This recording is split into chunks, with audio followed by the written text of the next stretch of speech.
Seharian kemana saja gak bawa duit. Maaf, Duitnya habis main judi. Kalau begini terus, mungkin kita gak bisa bertahan hidup. kamu maunya apa? Kalau kebiasaanmu seperti ini terus, lebih baik aku pergi. Bagian 1. Realita pahit di balik kalimat uang bukan segalanya. Kita semua pasti pernah mendengar kalimat sakti yang bilang bahwa uang bukan segalanya, atau cinta itu cukup untuk mengenyangkan perut. Di Indonesia, narasi cinta dalam kontrakan seringkali romantisasi secara berlebihan, seolah-olah hidup susah berdua itu adalah bumbu paling sedap dalam hubungan. Namun, mari kita bicara jujur dari hati ke hati. Banyak pasangan muda kita yang memulai perjalanan dengan optimisme setinggi langit. Tapi perlahan-lahan impian itu luruh, bukan karena adanya orang ketiga atau hilangnya kecocokan karakter. Realitanya, pondasi perasaan yang paling kuat sekalipun bisa mulai retak, hanya karena masalah-masalah yang terlihat sepele namun fatal, seperti tagihan listrik yang sudah lewat jatuh tempo, harga beras yang mendadak melambung tinggi, sampai cicilan motor yang belum terbayar. Ketika perut lapar dan ketidakpastian masa depan mengetuk pintu setiap pagi, kata-kata manis seringkali kehilangan maknanya dan berubah menjadi desahan nafas panjang yang penuh tekanan. Masalahnya bukan karena kita menjadi manusia yang materialistis atau hanya memandang pasangan dari isi dompetnya saja. Secara logika, uang adalah elemen dasar yang berfungsi sebagai pelumas dalam roda rumah tangga. Agar mesinnya bisa berjalan halus tanpa suara berisik. Bayangkan sebuah mesin yang dipaksa berputar tanpa pelumas. Lama-kelamaan akan timbul gesekan panas yang memicu percikan api. Begitu pula dalam hubungan. Saat kondisi finansial terus-menerus dalam keadaan darurat, hal-hal kecil yang harusnya bisa dibicarakan dengan kepala dingin, justru menjadi pemantik pertengkaran hebat. Masalah jemuran yang belum diangkat, atau handuk basah di atas kasur, bisa berubah menjadi ajang pelampiasan emosi yang sebenarnya bersumber dari rasa frustasi karena saldo ATM yang tinggal 1 digit. Kita harus sadar bahwa tanpa stabilitas ekonomi, kita kehilangan ruang aman untuk saling menyayangi dengan tenang.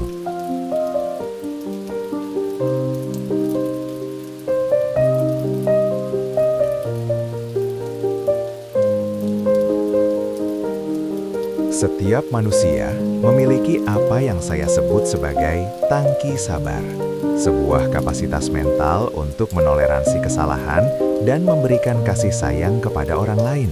Namun, perlu kita pahami bahwa energi untuk mengisi tangki tersebut sangat bergantung pada kondisi lingkungan kita. Jika setiap hari pikiran kita sudah habis terkuras untuk memutar otak bagaimana caranya menutupi utang pinjaman online yang bunganya mencekik, atau bagaimana cara membayar biaya sekolah anak yang sudah menunggak 3 bulan, maka jangan heran jika tangki sabar itu menjadi kosong melompong. Saat tangki sabar ini kering, kita tidak lagi punya sisa energi untuk memberikan perhatian, sekadar bertanya bagaimana hari pasangan kita, atau memberikan pelukan hangat. Yang tersisa hanyalah kelelahan mental, yang membuat kita menjadi pribadi yang mudah tersinggung, dingin, dan sulit untuk diajak berkomunikasi secara sehat. Kita perlu membedah fenomena ini dengan sudut pandang yang lebih luas, agar tidak terjebak dalam rasa bersalah yang tidak perlu.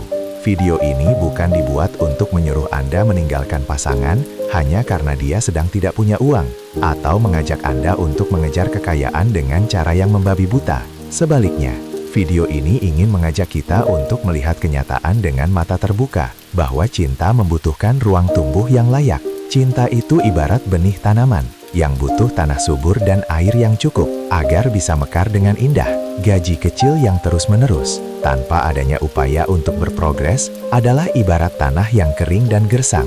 Jika kita memaksakan tanaman itu tumbuh di tempat yang salah, tanpa nutrisi yang cukup, jangan salahkan tanamannya jika ia layu dan mati. Salahkan kita yang tidak mau mengusahakan lingkungan yang lebih baik untuknya.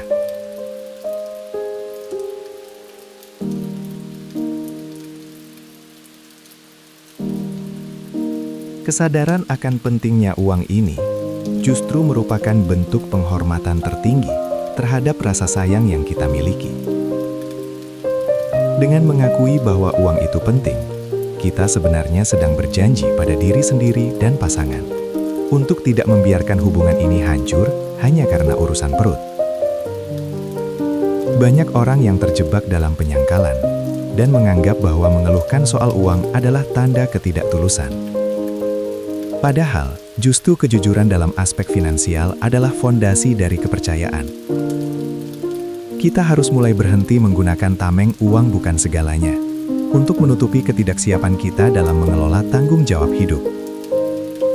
Stabilitas finansial bukanlah tujuan akhir, melainkan syarat dasar, agar kita bisa menikmati momen-momen indah bersama orang tercinta, tanpa perlu merasa was-was setiap kali ada kurir paket atau penagih hutang yang lewat di depan rumah. Oleh karena itu, mari kita ubah pola pikir kita mulai dari sekarang, dengan melihat uang sebagai alat pelindung bagi rasa sayang kita. Keinginan untuk memiliki penghasilan yang lebih baik bukan berarti kita serakah, tapi itu adalah bentuk proteksi, agar keharmonisan keluarga tidak gampang goyah saat badai ekonomi datang menerjang. Kita ingin ketika kita menatap mata pasangan, yang terpancar adalah rasa syukur dan kedamaian. Bukan tatapan kosong yang penuh dengan beban pikiran tentang bagaimana cara bertahan hidup esok hari. Membangun kekayaan dan mengatur gaji dengan bijak adalah investasi jangka panjang untuk menjaga agar api cinta itu tetap menyala terang. Bukan justru redup dan padam, tertiup angin kesulitan finansial yang sebenarnya bisa kita mitigasi jika kita mau berpikir logis dan praktis sejak dini.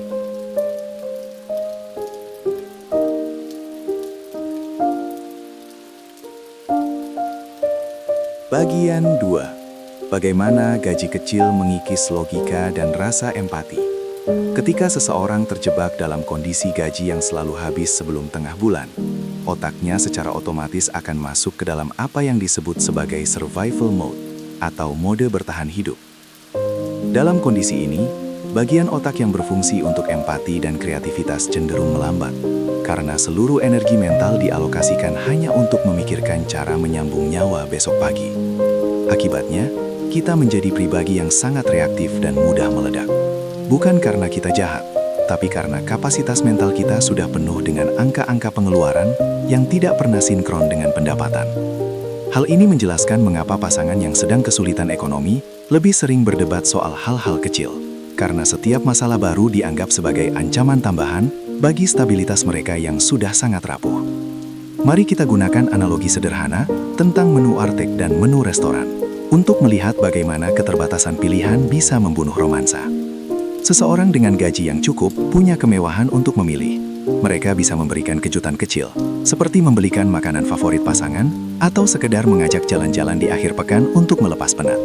Namun, bagi mereka yang gajinya pas-pasan, setiap pengeluaran di luar kebutuhan pokok akan dianggap sebagai pemborosan, yang mengancam dapur tetap ngebul. Kehilangan kemampuan untuk memberikan apresiasi kecil ini, lama-kelamaan membuat hubungan terasa hambar dan mekanis, di mana interaksi antar pasangan hanya seputar urusan domestik dan keluhan biaya hidup, tanpa ada lagi ruang untuk kejutan yang bisa menghangatkan suasana.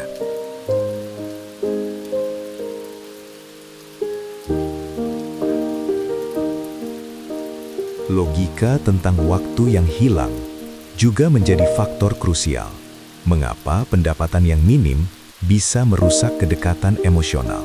Seseorang yang merasa gajinya tidak cukup biasanya akan terdorong untuk mengambil kerja sampingan, lembur mati-matian, atau bahkan narik ojek online hingga larut malam demi menutup lubang kebutuhan. Ketika sampai di rumah, energi yang tersisa hanyalah sisa-sisa kelelahan yang luar biasa. Sehingga, momen yang seharusnya digunakan untuk mendengarkan cerita pasangan atau bercanda dengan anak-anak justru tergantikan oleh tidur. Karena saking capeknya, waktu berkualitas yang terus-menerus dikorbankan demi uang tambahan ini menciptakan jarak tak kasat mata, di mana dua orang tinggal di bawah atap yang sama, tapi merasa asing satu sama lain, karena komunikasi yang semakin jarang terjadi. Ada satu hal yang jarang dibicarakan, namun sangat nyata dampaknya, yaitu fenomena ego yang terluka akibat tekanan ekonomi, terutama bagi mereka yang merasa memikul tanggung jawab sebagai penyedia utama. Ketika seseorang merasa gagal memberikan standar hidup yang layak atau sekadar kenyamanan bagi orang yang disayanginya, muncul rasa rendah diri yang mendalam, yang seringkali dikompensasi dengan sikap defensif. Alih-alih terbuka dan berdiskusi soal solusi, orang yang egonya terluka ini cenderung menutup diri, menjadi lebih pendiam, atau justru lebih galak saat dikritik soal keuangan. Luka batin karena merasa tidak berdaya secara finansial ini menciptakan tembok tebal yang menghalangi masuknya rasa kasih sayang dan empati dari pasangan, karena rasa malu telah mengalahkan keinginan untuk berbagi beban.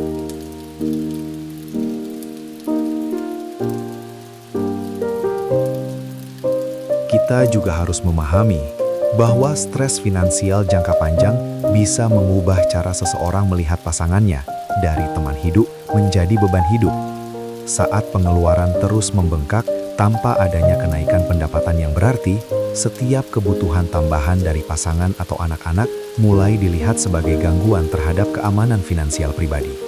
Pemikiran pragmatis yang berlebihan ini perlahan-lahan mengikis rasa tulus, karena setiap tindakan mulai dihitung secara untung rugi, secara tidak sadar.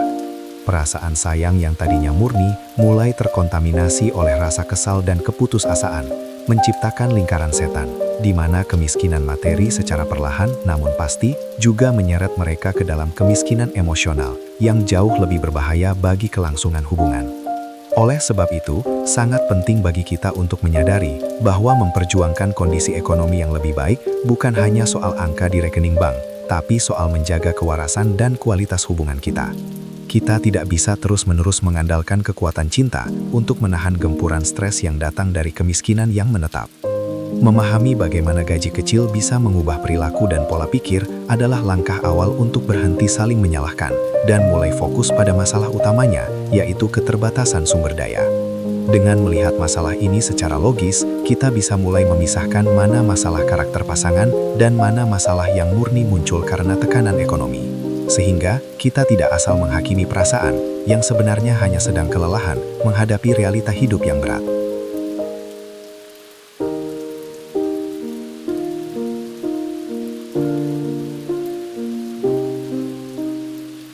Bagian 3. Jebakan mindset menerima apa adanya yang menyesatkan. Seringkali kita terjebak dalam pemahaman yang keliru mengenai konsep menerima apa adanya, di mana kalimat ini kerap dijadikan pembenaran untuk tetap diam di tempat, tanpa ada upaya perbaikan nasib. Di masyarakat kita, ada semacam tekanan sosial yang menganggap bahwa membicarakan ambisi finansial bersama pasangan adalah bentuk ketidaktulusan atau kurangnya rasa syukur. Padahal, rasa syukur yang sejati seharusnya berfungsi sebagai bahan bakar yang memberikan energi untuk menjaga dan meningkatkan apa yang sudah kita miliki. Bukan menjadi obat bius yang membuat kita maklum dengan penderitaan yang sebenarnya bisa dihindari. Jika kita hanya pasrah saat melihat pasangan kita kesulitan memenuhi kebutuhan gizi, atau terus-menerus cemas setiap kali tanggal tua tiba, itu bukan sedang menunjukkan ketulusan, melainkan menunjukkan ketidakpedulian yang dibalut dengan kata-kata manis. Bayangkan, sebuah hubungan itu ibarat sebuah kapal yang sedang berlayar di tengah lautan luas. Dan kondisi finansial adalah badan kapalnya. Jika ada lubang kecil di badan kapal tersebut yang membuat air perlahan masuk, tindakan yang paling mencintai bukan hanya dengan duduk bersama sambil berpegangan tangan, lalu berkata bahwa semuanya akan baik-baik saja. Mencintai seseorang berarti memiliki keberanian untuk bangkit, mengambil alat, dan bekerja keras menambal kebocoran tersebut agar kapal tidak tenggelam bersama semua orang di dalamnya. Membiarkan masalah finansial terus berlarut-larut dengan dalih menerima apa adanya adalah tindakan yang tidak bertanggung jawab. Karena cinta tanpa upaya untuk memberikan perlindungan dan keamanan hanyalah sebuah sentimen yang tidak memiliki landasan kuat untuk bertahan hidup di tengah badai.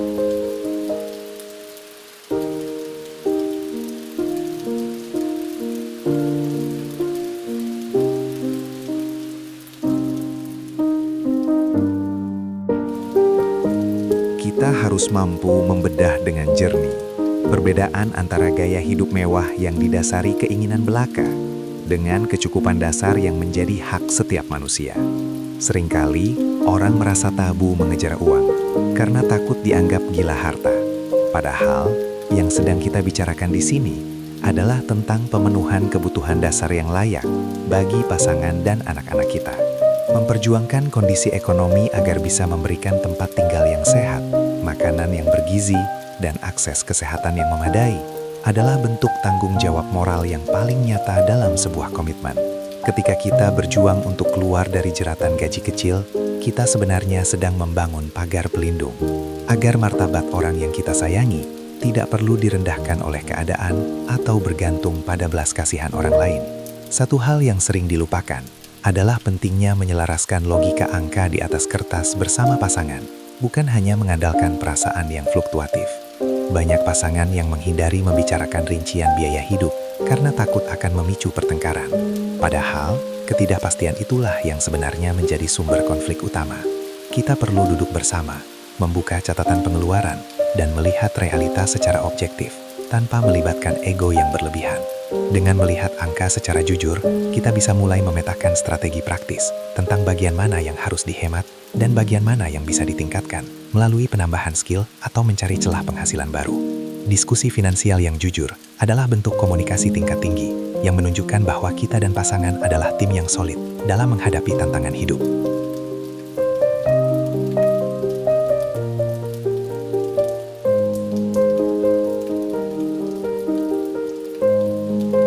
Kesalahan terbesar adalah ketika kita menganggap bahwa kondisi ekonomi hari ini adalah takdir yang sudah dikunci dan tidak bisa diubah lagi. Mindset yang statis ini seringkali muncul karena kita merasa tidak memiliki kendali atas karir atau kesempatan yang ada, sehingga kita lebih memilih untuk menyerah pada keadaan. Namun, dalam dunia yang terus berubah ini, selalu ada ruang untuk melakukan progres, asalkan kita mau mengubah cara berpikir dari memaklumi kemiskinan menjadi merencanakan kemakmuran. Progres tidak harus selalu berarti lonjakan pendapatan yang drastis dalam semalam, melainkan bisa dimulai dari kemauan untuk belajar hal baru atau memperbaiki cara kita mengatur setiap rupiah yang masuk ke dalam dompet. Perubahan nasib dimulai dari keberanian untuk mengakui bahwa kondisi saat ini memang tidak ideal dan butuh usaha ekstra untuk diperbaiki. Pada akhirnya, mencintai seseorang berarti memberikan yang terbaik yang bisa kita usahakan, bukan hanya memberikan apa yang tersisa dari kemalasan kita.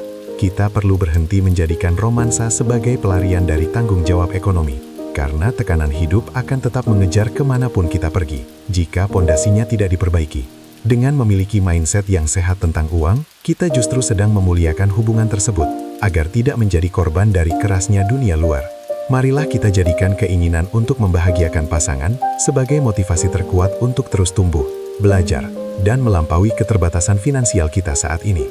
Hubungan yang sehat adalah hubungan yang memiliki visi masa depan yang jelas, di mana kedua belah pihak saling mendukung untuk menjadi versi terbaik, secara mental maupun secara finansial.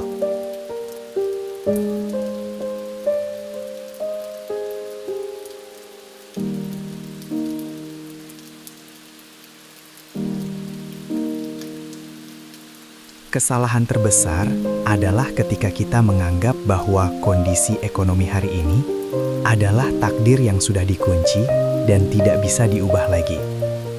Mindset yang statis ini seringkali muncul karena kita merasa tidak memiliki kendali atas karir atau kesempatan yang ada, sehingga kita lebih memilih untuk menyerah pada keadaan.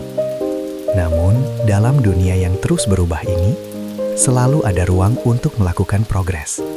Asalkan kita mau mengubah cara berpikir dari memaklumi kemiskinan menjadi merencanakan kemakmuran. Progres tidak harus selalu berarti lonjakan pendapatan yang drastis dalam semalam, melainkan bisa dimulai dari kemauan untuk belajar hal baru, atau memperbaiki cara kita mengatur setiap rupiah yang masuk ke dalam dompet. Perubahan nasib dimulai dari keberanian untuk mengakui bahwa kondisi saat ini memang tidak ideal dan butuh usaha ekstra untuk diperbaiki. Pada akhirnya, mencintai seseorang berarti memberikan yang terbaik yang bisa kita usahakan, bukan hanya memberikan apa yang tersisa dari kemalasan kita. Kita perlu berhenti menjadikan romansa sebagai pelarian dari tanggung jawab ekonomi. Karena tekanan hidup akan tetap mengejar kemanapun kita pergi, jika pondasinya tidak diperbaiki. Dengan memiliki mindset yang sehat tentang uang, kita justru sedang memuliakan hubungan tersebut. Agar tidak menjadi korban dari kerasnya dunia luar, marilah kita jadikan keinginan untuk membahagiakan pasangan sebagai motivasi terkuat untuk terus tumbuh, belajar, dan melampaui keterbatasan finansial kita saat ini. Hubungan yang sehat adalah hubungan yang memiliki visi masa depan yang jelas, di mana kedua belah pihak saling mendukung untuk menjadi versi terbaik secara mental maupun secara finansial. Kencang, melainkan dengan belajar lebih giat. Mendorong pasangan atau diri sendiri untuk mengambil kursus tambahan, mempelajari teknologi baru, atau mengasah skill teknis lainnya adalah bentuk dukungan moral yang sangat logis. Kita harus berhenti melihat peningkatan karir sebagai ambisi pribadi semata, melainkan melihatnya sebagai investasi bersama, untuk memastikan bahwa di masa depan, rasa sayang kita tidak perlu lagi terancam oleh kenaikan harga bahan pokok yang tidak terkendali.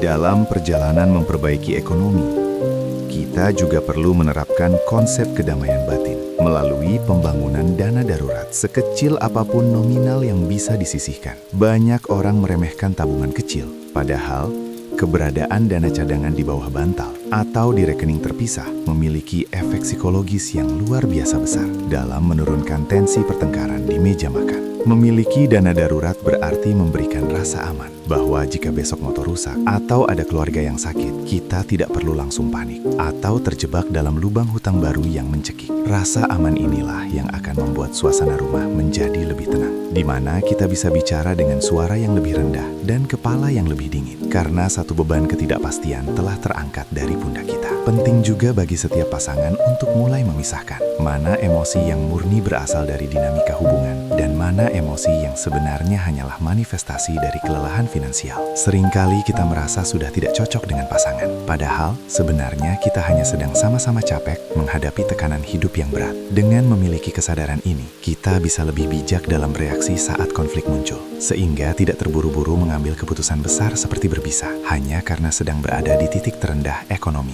Cobalah untuk sering melakukan evaluasi bersama secara rutin, setidaknya sebulan sekali. Bukan untuk meributkan pengeluaran yang sudah lewat, tapi untuk merencanakan langkah-langkah kecil apa yang bisa diambil agar bulan depan kondisi kita sedikit lebih baik dari bulan ini.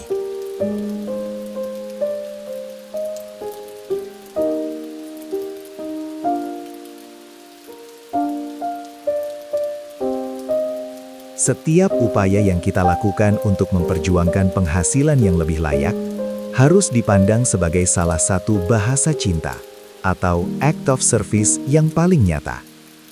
Memastikan pasangan bisa tidur dengan nyenyak tanpa memikirkan tagihan besok pagi, atau memastikan anak-anak bisa mendapatkan nutrisi terbaik adalah bentuk pengabdian yang melampaui sekadar kata-kata romantis di media sosial. Kita harus mengubah narasi bahwa mengejar kesejahteraan adalah tindakan materialistis dan mulai melihatnya sebagai upaya proteksi terhadap kebahagiaan orang-orang yang kita cintai. Hubungan yang kuat adalah hubungan yang mampu menyeimbangkan antara kehangatan pelukan dengan ketajaman logika dalam mengelola sumber daya. Karena cinta yang dewasa tahu bahwa kasih sayang tetap butuh piring yang terisi dan atap yang tidak bocor agar bisa bertahan lama. Menutup rangkaian narasi ini, mari kita sepakati bahwa uang memang bukan segalanya. Dalam arti, ia tidak bisa membeli ketulusan. Namun, gaji yang cukup adalah benteng yang menjaga agar ketulusan itu tidak hancur oleh kerasnya realita. Jangan biarkan rasa sayang yang sudah dibangun bertahun-tahun runtuh hanya karena kita enggan untuk berprogres dan memperbaiki cara kita mengatur keuangan. Jadikan setiap rupiah yang kita cari sebagai bentuk tanggung jawab untuk memuliakan pasangan dan keluarga kita. Sehingga cinta kita tidak hanya indah dalam kata-kata, tapi juga tangguh dalam menghadapi ujian kehidupan. Mari kita terus belajar, terus bertumbuh, dan terus mengatur gaji dengan bijak. Karena saat kita memiliki kendali atas finansial, kita sebenarnya sedang memberikan ruang seluas-luasnya bagi cinta untuk terus bersemi tanpa batas.